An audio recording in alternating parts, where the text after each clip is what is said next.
اور جو لوگ ان برائیوں کو دیکھتے ہیں، وہ لوگ محلے میں ہیں، ان کے وہاں سامنے لوگ کچڑے ڈالتے ہیں، برائیاں ہوتی ہیں، گندگی پھیلاتے ہیں، لیکن کوئی کہنے والا نہیں ہوتا۔ سوچتے کہ ہم کیوں گئے، ہم کیوں اپنے تعلقات خراب کریں۔ بھائی آپ ڈرتے ہیں تعلق خراب ہونے سے، وہ تو نہیں ڈرتا۔ وہ آپ کا خیال نہیں کرتا کہ ہمارا پڑوسی یہاں سے گزرے گا تو ہم گندگی کو پھیلاتے ہیں۔ وہ آپ کا خیال نہیں کر رہا اور آپ بلا وجہ ڈر رہے ہیں۔ اگر آپ کا تعلق خراب ہوگا، اس سے آپ کا کام نہیں ہوگا، تو اس کا بھی تو آپ سے خراب ہوگا، وہ بھی تو خراب کر رہا ہے۔ لوگ بلا وجہ ڈرتے ہیں۔ اگر کوئی آپ کے محلے میں گندگی پھیلاتا ہے، اس کو منع کریں، بلا وجہ نہ ڈریں۔ اور وہ کیوں برا مانے گا؟ اگر اچھا انسان ہے تو آپ کی بات کو اچھا مانے گا۔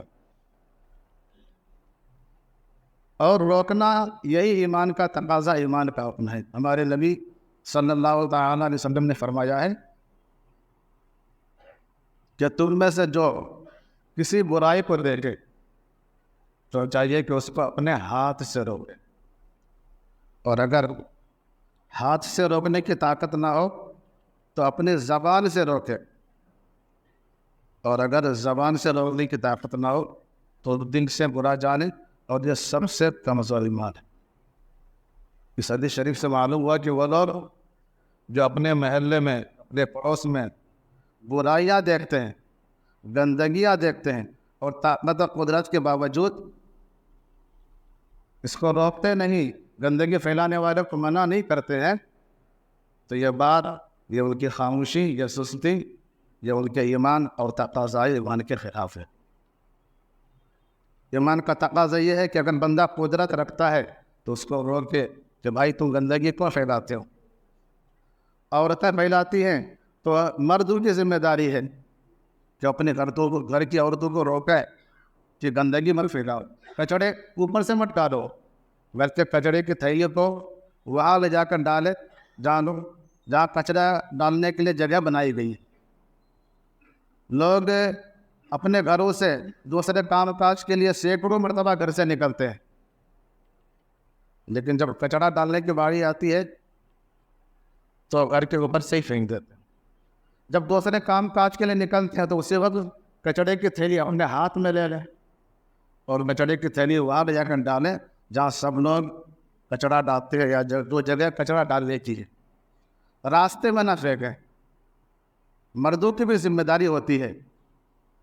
تو جو مرد طاقت و قدرت کے باوجود اپنے گھر کی عورتوں کو نہیں روکیں گے، اور گھر کی عورتوں پر گھر کے مرد کا تو حق ہوتا ہی ہے، وہ طاقت رکھتا ہی ہے، اپنی سستی کاہلی کی وجہ سے نہیں روکتا۔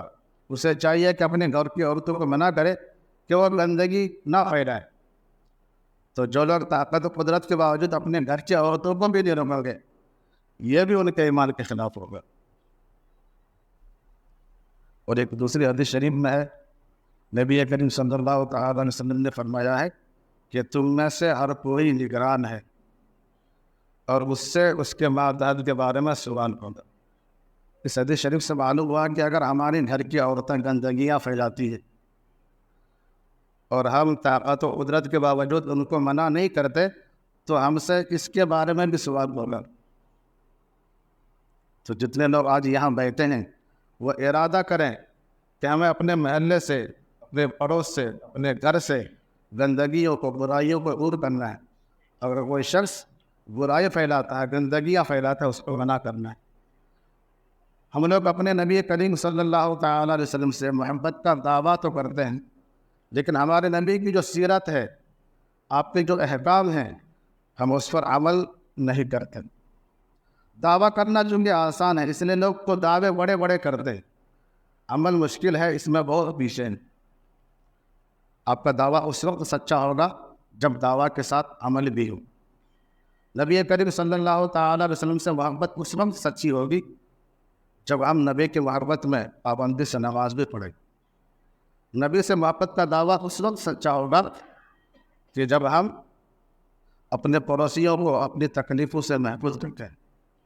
نبی سے محبت کا دعویٰ اس وقت سچا ہوگا جبکہ ہم صفائی کا اہتمام کریں، گندگیوں سے اور دور کریں، تکلیف دینے والی چیزوں کو دور کریں۔ اگر ہم صرف دعویٰ کرتے ہیں اور ہمارے اندر عمل نہیں ہے تو یہ دعویٰ ایک طرح سے جھوٹا ہے۔ اللہ تبارک و تعالی ہم سب کو اپنے نبی کریم صلی اللہ تعالیٰ علیہ وسلم سے سچی پکی محبت کرنے کی توفیق عطا فرمائے اور آپ کی سیرت اور سنت پر عمل کرنے کی توفیق عطا فرمائے. وما علینا الا البلاغ المبین.